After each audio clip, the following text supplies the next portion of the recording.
All right, in this video, I'm going to go over how to install snowboard bindings into a Burton Channel system. I had to do a little research on this. I'm more accustomed to 4x4 snowboard binding hole patterns.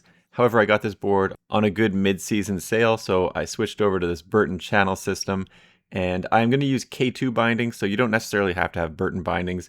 What you do need is a set of bindings that are compatible with the channel. Now on the board, in the channel, there are two rubber caps, and that prevents these channel inserts from falling out. They're essentially a T-nut, so they are standard threaded nuts, but they are sort of an odd shape that's specific to the channel. You can buy these separately if you lose them, and they do look like this. Obviously, I'm sure they're proprietary, and I'm not sure that you can buy them from a different company. So once those little rubber grommets are out to prevent the nuts from falling back out, you do need to put the rubber stopper back in.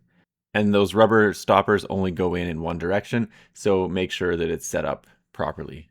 The other side obviously is the exact same thing with that rubber stopper, the little channel blocker out. Just slide those insert nuts back into the channel and then take that rubber stopper and put it back in place. Now these are K2 bindings, as you can see by that big sticker that came in the package, and they do have two different types of screws.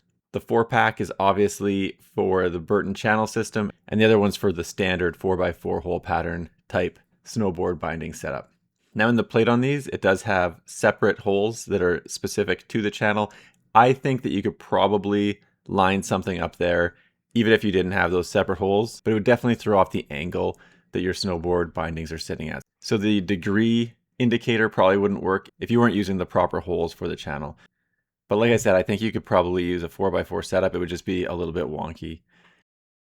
This is pretty straightforward once you have those channel inserts in and you have the screws in the mounting disc. Now I found that these screws were actually pretty tough to put in, and I think it's because the bindings are 2 years old, I want to say. So again, I got them on sale and that Loctite seemed like it was pretty dried out. In retrospect, I probably should have scraped off that old Loctite and then reapplied some fresh Loctite that was still in a liquid form. This red Loctite was very hardened on there, and I really do think it is just because the bindings were 2 years old. And for this, I went for 15 degrees forward, 15 degrees for the rear foot, and that's obviously set up for someone who's going regular foot or left foot forward. This is the first time using the channel system, and overall I like it. And really the only challenge I had setting this up was the old Loctite on those K2 bindings. As mentioned, I think it would have been better to remove the red Loctite and apply fresh Loctite to the bolts. Anyway, thanks for checking out my video. Don't forget to like and subscribe.